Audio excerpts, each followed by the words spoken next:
All right, we Oh, are. cool. Got it. Here's here.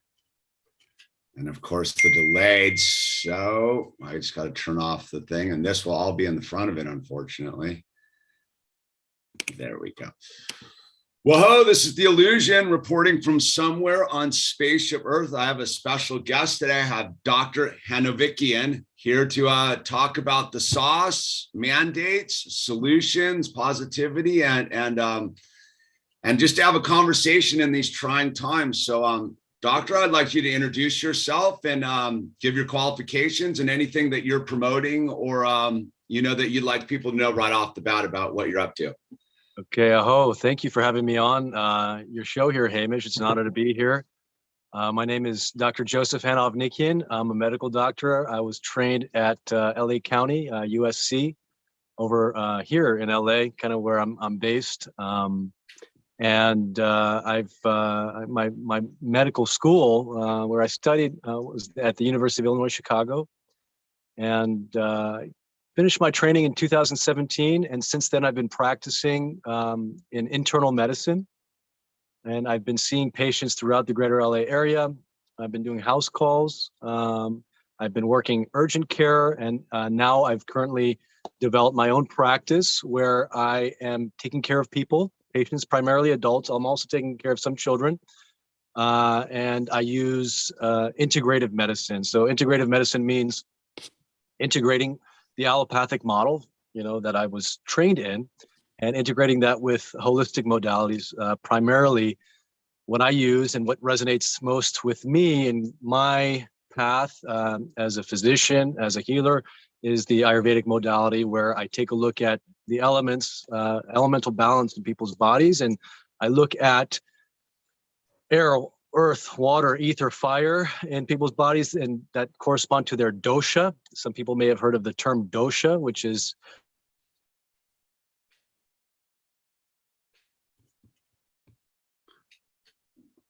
Doctor, you got muted. Doctor, uh-oh. How did we get muted? Doctor, Al, I can't right now. Doctor, you got muted. Yes, was getting a phone call. Sorry about that. Okay, no problem. So you stopped off at the dosha.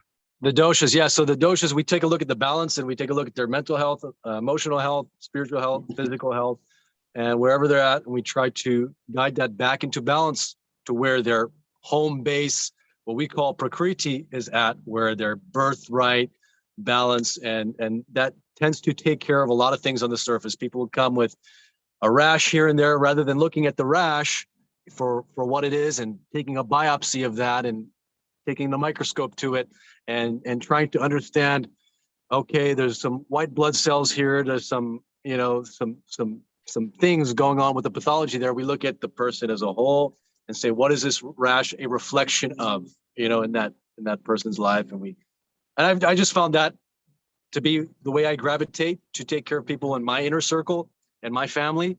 So I said, why shouldn't I do that for everyone I take care of, So that's what's integrity for me, and that's what's speaking to me. I have my practice is Vital Harmonics, vitalharmonics.com, and that's what I've been building here in LA. I have patients here at my home office, and I do telemedicine over the phone, and I integrate my internal medicine training where it's needed. If I need to use an antibiotic or something like that, or I need to use a steroid in some critical, emergent acute cases, I'll do that. But for the most part, I'm kind of gravitating towards the natural, the holistic. Beautiful. I think that's you're speaking our language here on this channel. Is that whole body approach seems to have fallen by the wayside here over the last couple of years, and I in an alarming way. Is so when all this began back, in 2020, as a doctor, were you watching this develop before that, as far as the information, or did it just kind of drop in your lap? How did you integrate yourself as a human being and a doctor into this situation? Hamish, it was a wake up call. I was seeing patients in their home, while all this news was coming out back in late 2019, early 2020. I was having patients call up the app that I was working for, and I'd go to their homes and they'd be afraid. They'd be coming in from China. They said, I'm having this sore throat. I'm having, fevers, my head's aching. I can't smell anything. And at that point in time, it's like, I've, a lot of that practice was upper respiratory infections, cold, flu, and we approached it as a flu, and for a lot of people, that's what it was, and then when things ramped up, when the machine, the information machine started ramping up and generating a lot of panic in people, things kind of shifted, and my course shifted from there as well. Coming into March 2020, I was moving into the direction where, I said, I'm going to go into aesthetics, aesthetic medicine being like Botox and this thing. I was kind of moving out of integrity myself, as far as what I'm offering. I was kind of looking towards how can I take advantage of my training the most to create comfort and sustenance for myself.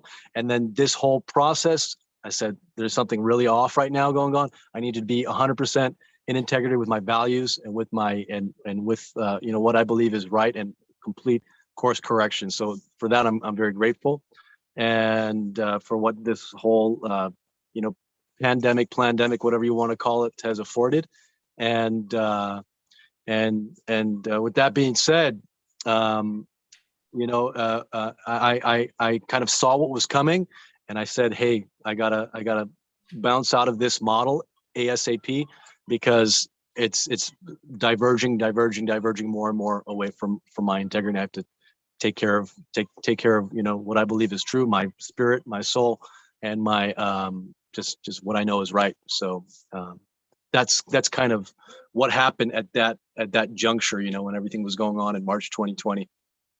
Wow, this is an unexpected treasure for this, because we talk a lot about on this channel is a lot of facing yourself and facing your own dilemma as a human spiritual being here, and the attraction to the comfort of the system versus the personal truth. So you had to cross that bridge on a very personal level with medicine and your own comfort in this realm, and do a spiritual journey, which I find interesting, because you're doing the whole body medicine, and you had to confront your own spirituality on this, and maybe just touch on that a little bit deeper for us, because I find that to be really like the opportunity of this time is to figure out who we are as spiritual beings inhabiting this human body, so to speak.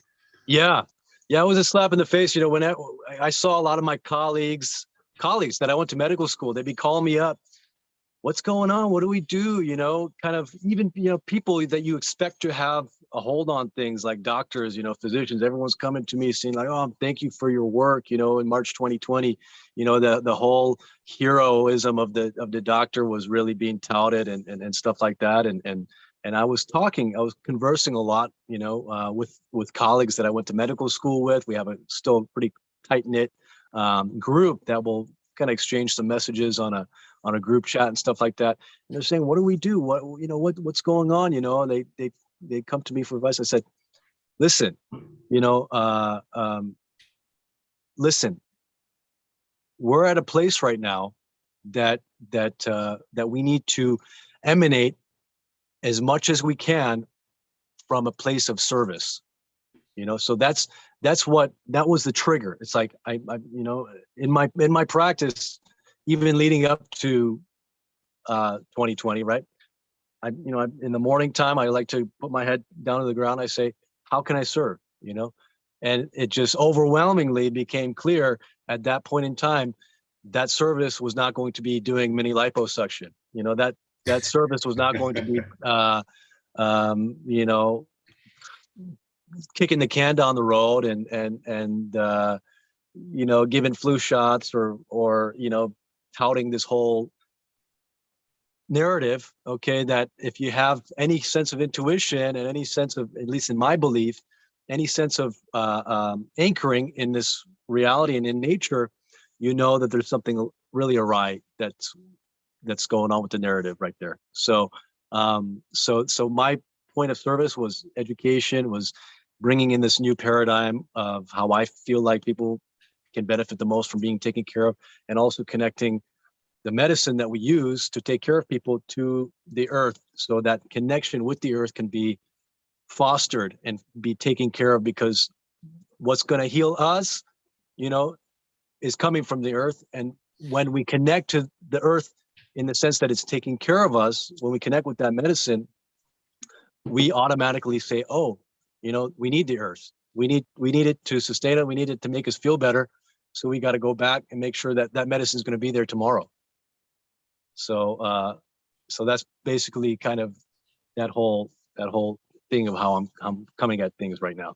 That's beautiful. No wonder Carmen hooked us up to do this. Is this you're putting in a nutshell what we've been talking about here for almost 2 years of you know, and this time we're at is very transformational for the human population and Mother Earth and all of these things. And we've talked a lot about it. Is how can you begin to heal anything outside of yourself if you can't heal yourself, and begin to look at healing your own inner workings, which ultimately begin to heal your body. As you know, I'm a recovering alcoholic, and you know, when I started that journey, it was about just reducing the substances I was putting in my body, so to speak. And then once I began to attain my mental and spiritual tuning, I began to work on my body and take a very serious look at the food I was eating, which made me a healthier person, which made me resonate at a higher degree. And so as we moved into this thing, is when you, as a doctor who's approaching it in this whole body method with both forms of medicine, mm-hmm. when you saw that it was going in a very mono direction, mm-hmm. how, and you saw the pushback going on with that within the medical community, maybe explain a little bit of like the troubling, like as an outsider to the medical world, right? Yeah. I've always been a big pharma guy, right? On a certain level, although it has positives, of course, like anything else. Maybe talk about a little bit about almost I don't want to use this word improv, the discrediting of this medical system that we have come to rely on as a system has suddenly now just gone to one thing, and it's very obviously promoting a corporate program on us and bypassing the real medicine. And how is that within your medical community? Like, how does that feel or look? You know, I've always felt like I have a little bit of outsider perspective when it comes to what happens within the walls of, let's say, the doctor's lounge at the hospital, or the walls of my medical school lecture hall. You know, when I first showed up there on day one of medical school, you know, like my colleagues, you know, in their lockers, they'd have tucked away some Ho-Hos and Twinkies or Mountain Dew, you know, they're chugging it. And I am coming with my knit, you know, water bottle and a glass bottle, like trying to be all healthy. I'm like, wow, you know, I'm because I got in medical school. I'm like, I'm really stepping up my game. I'm going to be a doctor. I better, you know, emanate this health thing as much as I can, you know. And real quick, I learned that I'm a little bit, you know, not too many people who are trying to embody, you know, their idea of health in the maximum way. Okay, and then within those walls, you have a culture, okay, that's isolated in a way.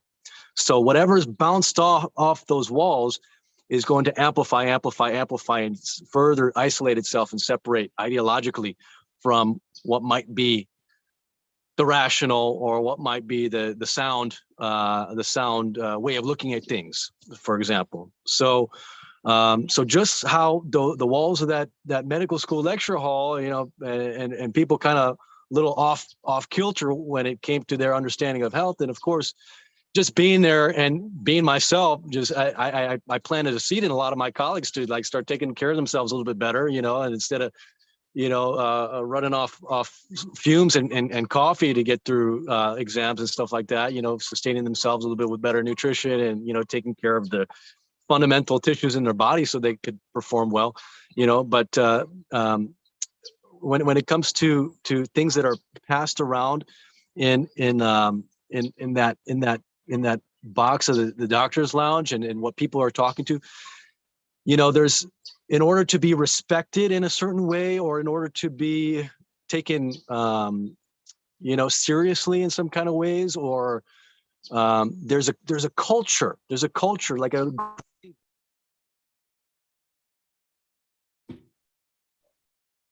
Just had to decline that, and then in that kind of sounding room, there's a groupthink that happens. There you got it. It's really easy for rationality to be suppressed. It's really easy for hysteria, I want to call it. I don't like using the word hysteria because it refers to the uterus and is kind of derogatory towards women in a way. But I'm trying to find a word that relates to, it's almost like a mania. You know, it's like a cultural mania, you know, like where we see where cults kind of get a little out of the way of what's right. There's a mania that can occur when people are sounding off things, and there's a really scorn when someone is saying something else, or if it's not going in line with what is in. And then the holy grail in medicine is evidence based, and we all know that evidence is where comes from where the money is, and comes from the top down. You know, who's getting the grants, who's giving the funding, which institutions want to direct the narrative, whether it's Carnegie Mellon or whether it's Mayo Clinic, or whether it's you know, Sloan Kettering, or whoever's on the board, you know, wants this study to be pushed out and wants it published at the New England Journal of Medicine. You know, that's what's going to be published. And there's a lot of good science, you know, sorry to belabor this point, but there's a lot of good science that comes out of these journals, like the New England Journal of Medicine, and like some of them are well designed and, you know, and soundly done. And there's a lot of bias that can make it past statistical tricks, I like to call them. Mm-hmm. You know, is like, you know, what layperson has heard of a Monte Carlo regression? You know, it's these like little number games. Is basically that quote: you could torture the numbers as much as you want and they'll tell you whatever you want. You know what I'm saying? So absolutely. So I mean, even in that realm, it definitely seems that there's a spiritual attunement. Like what you were saying, interesting, is I've always wondered about unhealthy doctors prescribing health. Has always seemed to be sort of an oxymoron. And why is there that, I don't know if laziness or introspection, what word to use there is, why is there this lack of self-care in the medical community of doctors that are supposedly taking, as an alcoholic, I can't give away what I don't have, right, so to speak, you know? I'll tell you why. Yeah, it's because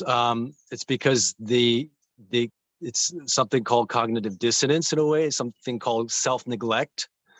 When you've suppressed that inner fire, that inner spark in you for so long, and you suppress that inner guide, you know, that intuition, that light, you know, whether it's from whether it's physically suppressed in the sense that you're drinking water that's not good for you, you're eating a diet that's not good for you, suppressing that inner fire, or whether it's you have to function in a way to provide for your family, or you have to function in a way to rationalize the 10 years of training that you've put in. For example, pediatricians who, you know, you put up against the wall, be like, hey, you know, this MMR shot is causing some issues with these kids, you know, or whatever. That goes against the whole religion that goes against their whole doctrine, their dogma. You're saying like it's like taking a look at a Muslim saying your Quran is wrong. Gotcha. And no one's gonna, they're gonna come for you before they give up that Quran. You know what I'm saying? Yeah. That's a very interesting way to put it. Is I don't think the outside world really understands the level of dogma inserted into the medical profession and where all the follow the money, right? That's what kind of woke me up to the whole thing. Was when I was having my child, I started to ask some questions. This was he's 6.5. So in 2015, I started to ask some questions about some of these sauces, and the amount of anger that was projected at me from asking these questions, and then the amount of people that had to whisper to tell me where to look. And I'm not a quiet person, so I began to like dig around, just like, what is this energy? And that's what sort of led me on the follow the money goose chase to Dr. Richard Pan and what was going on up in Sacramento, and which ultimately kind of gets us to where we've come together as we're pushing back on this school mandate situation, which to me is alarmingly scary, because I have the quotes from Dr. Will Nichols at the school board meeting saying they have no idea really what the long-term ramifications of any of these sauces are. And what they're doing is they're using fear, right? The lowest vibrational energy. And what would you say to a parent that is sitting at the crossroads of this situation, that's looking at public education versus rolling the dice with these questionable products? I think we just have to get really honest with what is in integrity with what we know is right and true. What our deep inner values are, and something that I wanted to mention again that came to mind is that these doctors that are kicking this narrative down the road, this can, and who are or even the politicians, that the council members, we were on that Malibu call for the council meeting for like 7-8 hours that one night, and these people, there's a sense of, when someone goes against what they know to be deeply true in their heart, there's a dimming of their fire in a little bit. They get more and more defeated, inside, when they know that they're going against something that's not right. Okay. And that fire, they become defeated, and they start to build a sense of apathy, and a sense of a sense of just throwing in the towel. Let me take care of myself. Let me go to, do my job, stay in my lane. And it becomes like this it's a killing of the spirit, and what's important is that, to find a way out of that, the light at the end of the tunnel, or the light to the beacon to grasp for, is that, that human spirit and that truth is undeniable. It's in every single one of us, and it's like they're that if you don't have that, what do you have? And that's where a lot of people who are coming to this quote unquote awakening, or that fight in them is being awoken, because they've survived. Their ancestors have survived genocide. Their ancestors have survived attempted conversions. Their ancestors have survived all these hardships, throughout the line of history. These things of that human spirit surviving the test of authority, surviving the test of something that's inherently wrong. It's being awoken, and it's something that we can always have to go to. It's not going to disappear anytime soon. And when that becomes known, that is what we are trying to keep in integrity. It's not about a sauce. It's not about, it is about a sauce. It's about the integrity of the health and well-being of ourselves and our kids and all that, clearly. And it's about just the human spirit in general. You know, it's the human spirit of the free spirit, not to be in shackled by, you know, that apathy, by that you know, as something that just goes against all creativity, all life, and the spark of everything good on this planet. Well said, well said. And that's where I've found a lot of hope through this whole thing. And hope's kind of a hokey word a little bit, a lot of empowerment. I guess that's where I come from, is empowerment, because I've tapped into that even when I was having my child. I call it the caveman technology, right? Like the intuitiveness of who we are as beings, and to have watched the wake up when it came to the children has been very inspiring, because I went to the first meeting about 3 months ago, and it was a lot of parents that were a month prior, like on that, like, it's this way and you've got to join it or you're the problem. And then it came to their children and they're like, wait a minute, we got to start asking some real questions here. And as a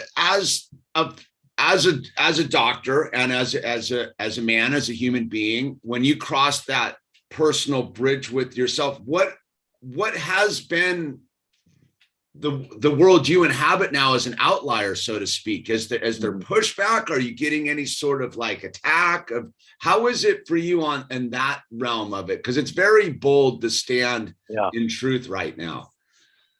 For whatever reason, Hamish, I felt very supported, even by colleagues who might not share the same views as me. You know, I felt very supported because people resonate with, they might not be able to explain it and might not be able to rationalize it in their minds, but they feel it, you know, in their bodies. And they you know, they're cool with it because it makes them feel good. You know, it makes them feel good that there's someone out there that is, you know, is kind of looking out for them in some kind of way, you know, even though they might, you know, on the surface, they go to a grand rouse at the hospital and it's like, oh, this COVID, that Omicron, this, you know, excuse me, I mentioned something, but yeah, this thing, that, whatever. You know, it makes sense on the intellectual level, and then on the heart level, you know, which is the highest self, is the heart. Hey, buddy.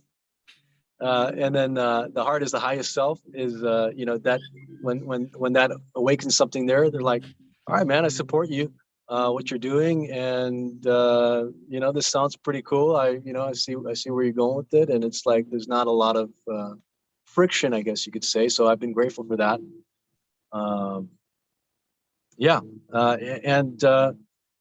it's also being consistent, you know, and my responsibility to be consistent and just unshakably and relentlessly embody that truth, and it's just like, you know, it's just like really once you have that clear vision, when you see through the manipulation and the just like the really sneaky, greasy, slimy manipulation tactics, it's just like if you're a human being and you have some sense of intuition or heart, you see it. It's not like it's not a mystery. It's not a mystery. And when you know, people who like courageous like you, Hamish, or other people who are leaders in the community and communicating these things and speaking freely about them, people are gravitating towards that, because a lot of us, myself included, you know, I'd be afraid to voice my mind sometimes, you know, when even I have a story in med school. There's this guy, one of my colleagues, his name's Dan. He's this big guy, orthopedic surgeon from Harvard right now. He just finished his training there. And, you know, something went wrong with the test, and he'd be the one standing up and you know, straight up intimidating our professors and stuff like that. And no one else wanted to say anything, but we're like, heck yeah. Yeah. You know? Well, no, that's what I find is very, very much seems to be what's going on right now, is trying to make people feel safe in being able to express their truth. Is when we started organizing for that meeting, as I'm pretty involved with doing that, is you never know if anyone's ever going to show up to these things, right? And when the number of people that showed up to that meeting on Tuesday night was like very inspiring, because I knew who a lot of those people were who have decided to speak, because the truth isn't crazy. The truth isn't conspiratorial. The truth is obvious now. And there's a level of responsibility to yourself to speak on behalf of those who can't speak. I think that's where we're kind of gaining ranks, is like, for me, I think that the thing is a lot of people that are in speaking the truth are also looking for conflict, right? Are looking for conflict to have this argument with other people to prove themselves right and them wrong. And I found that one of the reasons people don't mess with me is I do not walk with that conflict, because I had to deal with myself. I'm very conflict driven on a deeper level, but like, I know that I can't help anybody if I'm willing to argue with some cashier or a council member, or even anybody at this point. Is that the one thing I know is negative energy will harm my immune system, right? Like, and maybe speak to that a little. I don't know how much time you have, and I don't want to take up your time because I know it's valuable. Is when we talk about the whole body and health, how important is it to stay out of the negative, fearful, aggressive state of existence, especially now when there's an obvious reason to be that way, right? Like the caveman defends the hearth or the cave, but how do we realize that ultimately is one of the tricks to make us lose our energy? Yeah, it's a good question. There's something really poignant going on with whatever bug is going around, and its relationship to fear. It's very intimately connected. And on the conscious level, I've spoken to a lot of people about this. It's not a view that I have shared too many times, kind of with close colleagues and relatives, is that this bug, whatever you want to call the phenomena that is going on right now, whether it's our projection on the phenomena that's happening and people when they pick up something, then they're positive for this. I won't kind of go into the specifics regarding that. But if we agree upon whatever bug is going around and its relationship and what is it telling us about the nature of dis-ease in general, is that it's more than just a physical thing.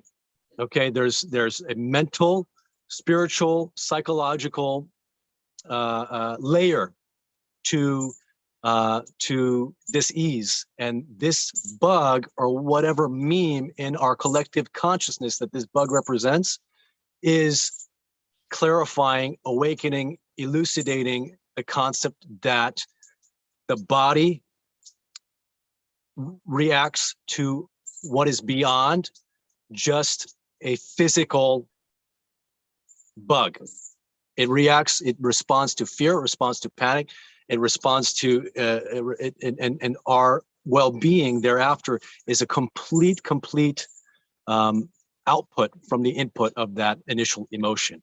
So when I've seen patients who have dealt with the bug that I'm talking about, and or in general, and just in general, their daily life, when they're guided and ruled by fear, when that fear comes in, that fear itself has properties on the mental and the psychological level that is viral in nature. It's like that is a huge component, and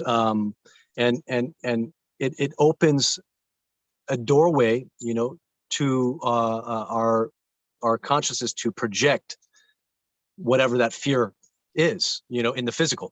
And while maybe people like you and me before 2020, we really understood the mind-body connection. I imagine that you may have done some work as far as getting clean off the alcohol and stuff like that to really kind of confront that connection, between my mental, emotional, spiritual well-being. I don't know what program. A lot of people, they use Alcoholic Anonymous, and that is, calling in that higher power, and that faith in order to transcend that physical experience of that dependency. This 2020, this bug is showing how in real time, one can see how that emotional state is affecting symptoms almost on a minute by minute basis. And it's just a tool that has been given to humanity in a way to show the intimate relationship of that and confront that fear and that panic and find solutions in falling back on the earth, falling back on what we have that can take care of us, falling back on connection with people, with the environment around us that can give us faith in moving forward. Because when we go down that road of fear, I've found, at least in my practice and my patients, that opens up a corridor for manifestation of those possibilities that fear brings up. It's a very powerful, very, very powerful thing to look at and pay attention to. And yeah, that's a little bit about fear. And I'll leave it at that. But I'm on here, and you got a doctor on the call here right now with you, the interview. So I'd also like to talk a little bit about just the basic science and nature of the juice. Please do. Epidemiology wise. So when it comes to this process that I've been talking about, people going through this transformational process, this emotional, spiritual transformational process that is coming up with a society that is touting this and really shooting out information regarding all kinds of things. When you're confronted with those fears within yourself and you're seeing that real-time response and you're seeing what works for you and what's getting you through it, whether it's relationships with your family, with your faith, with plants, with different medicines, you're seeing that real-time connection that's awakening, that's and coming from that process, coming through that process. When you're on the other side, you have a resiliency, and that immunity is not just on the physical level, it's on the mental level, it's on the psycho-spiritual level as well.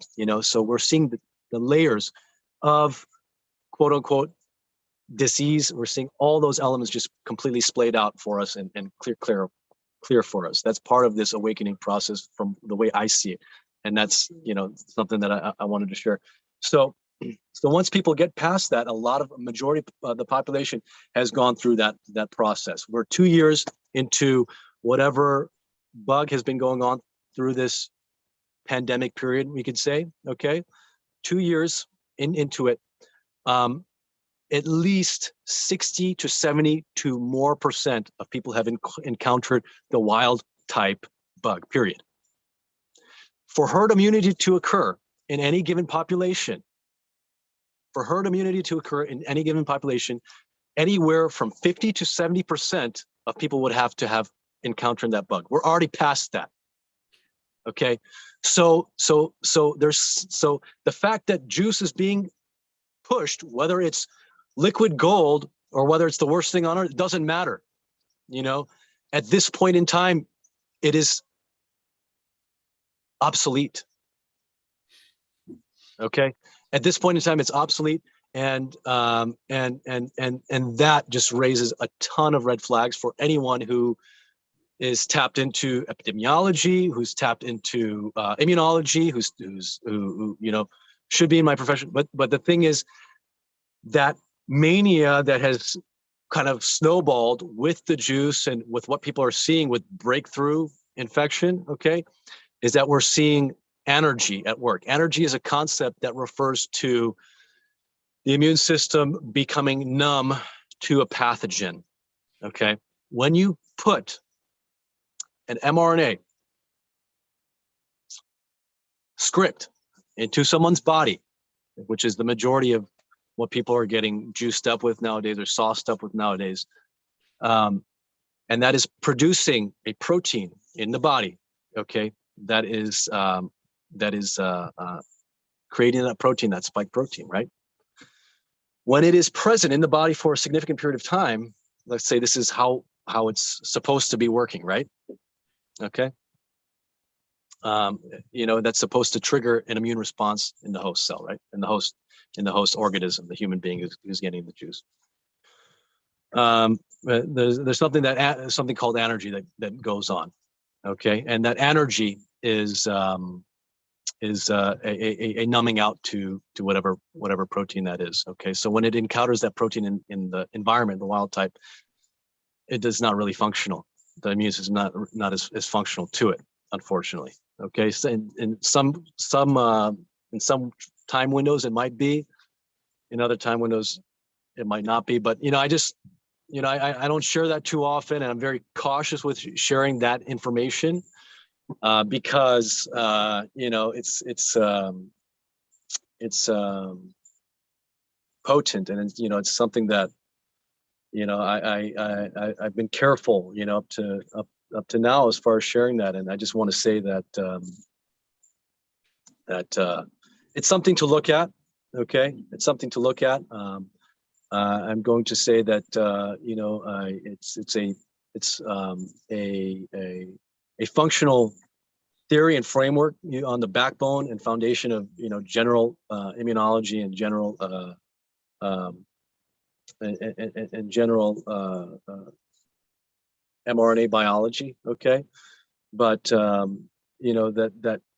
that clearly explains what is happening in terms of A, the mania, and B, these quote unquote breakthrough infections that we're getting with people who are all sauced up, populations that are completely sauced up, having vulnerability to quote unquote new variants. It's just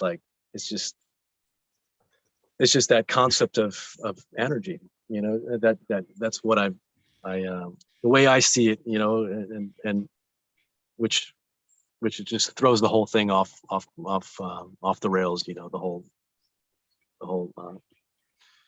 The whole narrative and the whole potential for actual herd immunity to occur. So that's where we're at. That's my understanding, given my background. There might be plenty of people who want to disagree with me on that. There might be plenty of people who will feel threatened by that. There might be plenty of people who will be in denial about that.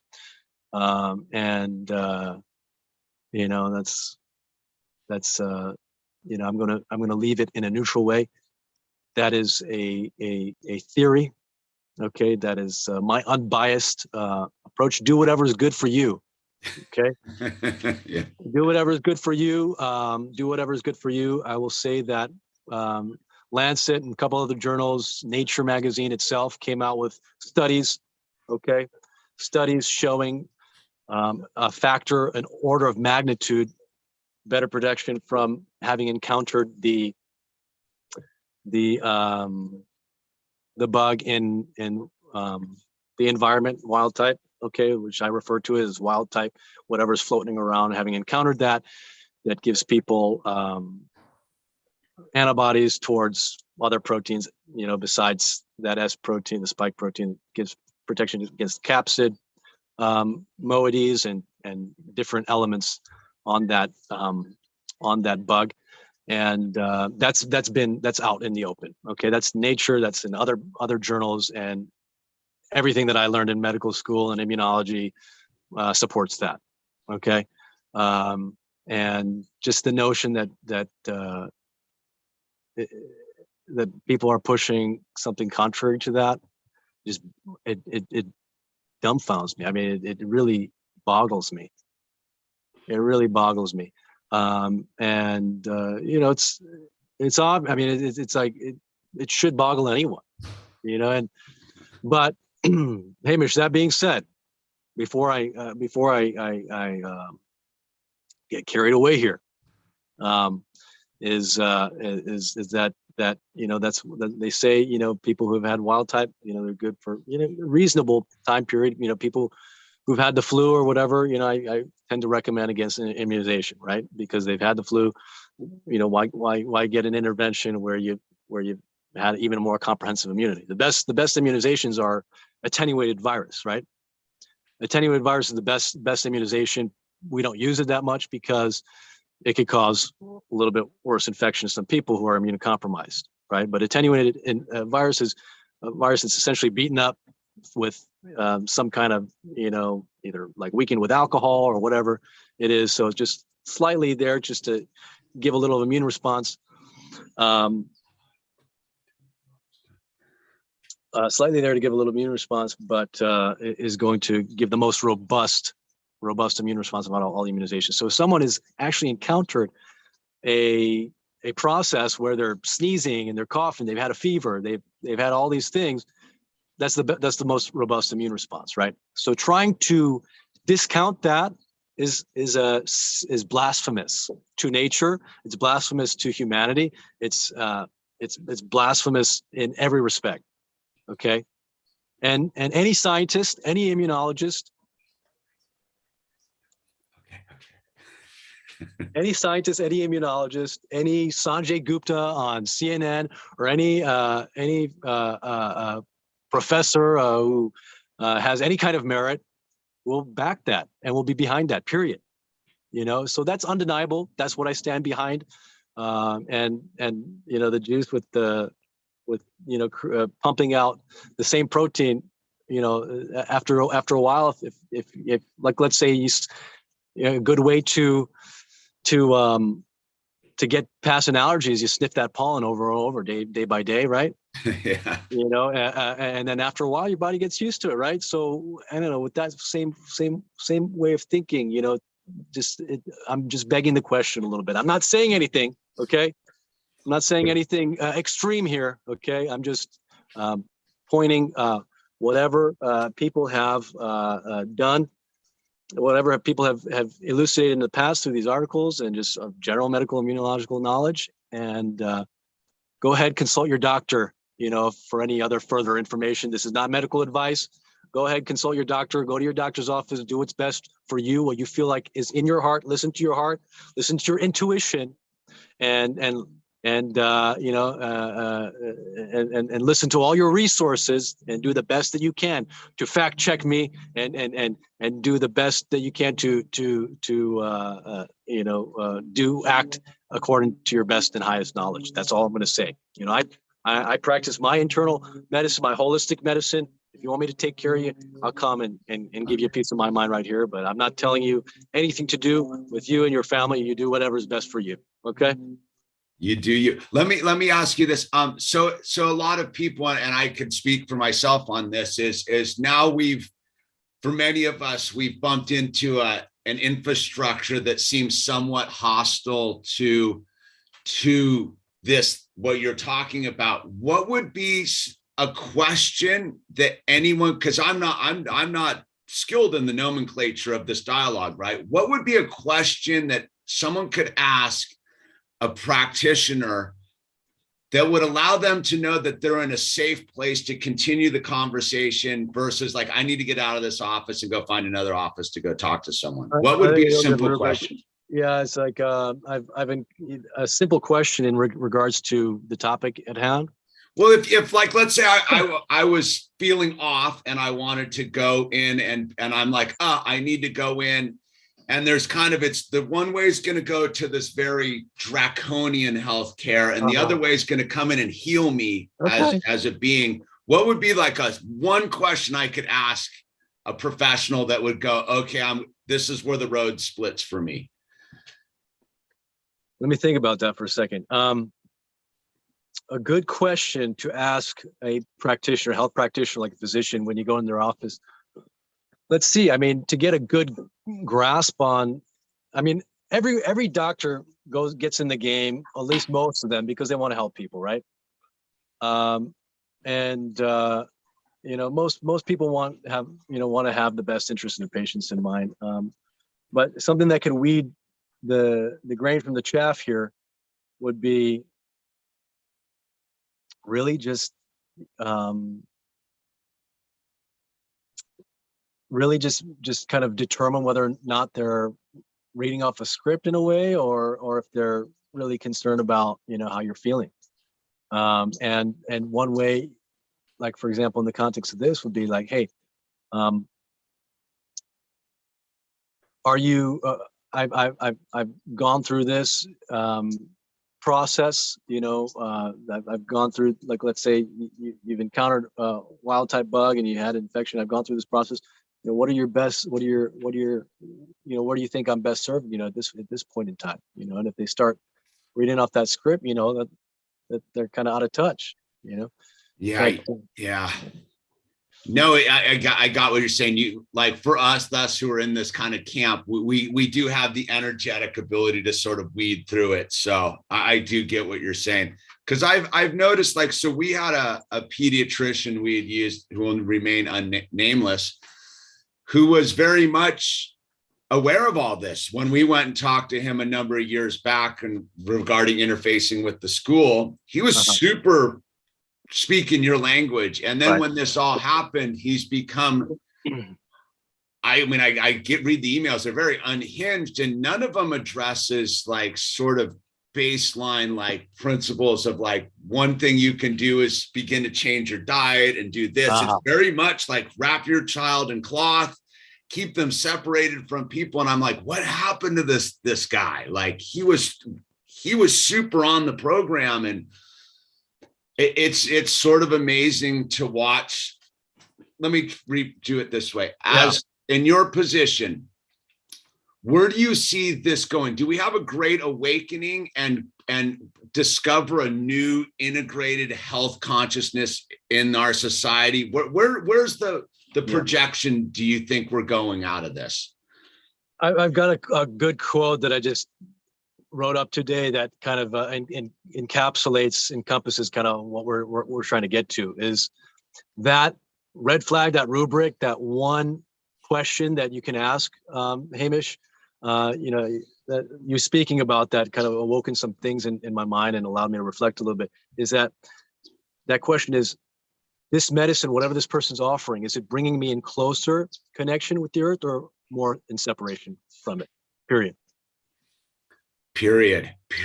And just, we'll wrap this up here. Is I very much, where I have a lot of concern is this thing has sort of hijacked our healing of our earth and our plants and our ecosystems. And it's I've watched it where I was an old tree hugger in the 90s and all super involved with that. It seems like this is just taken the wind out of the bigger healing we need to accomplish. And that energy, it's like you said, put your feet in the dirt kind of thing. And for me, I just, on the way out the door, I just want to say, like, to hear from you as a medical professional, where you're coming from, elevates me and is very inspirational, because I think a lot of people are afraid to communicate with the medical profession right now, because they don't want to have that piggybacked upon their already, like, questionables about it. And so I really appreciate what you're doing and spending some time with us. And would you please promote your what you're doing one more time on the way out the door? Because that's usually how people are like, whoa, the doctor's making sense. Good. Yeah, I am. I'm located in the LA area. My website's vitalharmonics.com.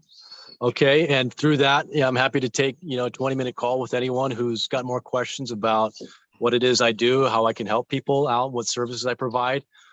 General medicine, basic primary care, anywhere to, 90-day programs where I get people more in alignment with where they want to be, their highest emanation, their highest exaltation or harmonic of health. And I also offer just guides, on how to clean the body and how to cook well and integrate different things, spices in the Ayurvedic vernacular to help prime digestion. People who maybe are lost in the kitchen a little bit. I just released a 7-day guide when I put a lot of recipes in there. And yeah, I'll just kind of summate with this, Hamish, beyond that, beyond hugging the tree, and hold hands around kumbaya or the earth kind of thing. It's healing in its nature is how woven we can be with our family, how woven we could be with the people around us. And the way I see it, the trees and animal, they're my family too, you know? So how we can weave with that connection, that is holistic healing. That is feeling better in your heart, in your mind, in your body, in your spirit. That is healing. And with the isolation and the encapsulation and the mechanation and all that stuff, that is going to separate us, make us more afraid, and make us, you know, so that's the rubric right there. And that's the direction that I'm taking my practice, and that's the direction I'm moving in. The revolution begins at the dinner table, right? Absolutely. Oh, that's beautiful. Very, very inspirational talk with you. I appreciate your time. And on the return, is we do on Wednesday nights, we do a live stream dedicated to the alcoholic who suffers or the suicidal person. If we're always here, and you have my number. If you bump into anyone of that, I'm all about being of service and helping the drug addict, alcoholic. And, you know, we're all in this together, and I really appreciate your time. I appreciate your energy and where you're coming from. And Dr. Hanovnikian, did I get it right? Hanovnikian. Hanovnikian. People call me Dr. Joe. Yeah. So thank you very much for your time. I know time is valuable and precious, and our tribe here, the High Frequency Tribe, appreciates what you're doing, and it's beautiful to know you're out there. It makes me feel a lot better and a lot safer. You bet. Thanks for stewarding the platform, Hamish. Really appreciate it, and hope to see you soon. Absolutely. Have a beautiful day.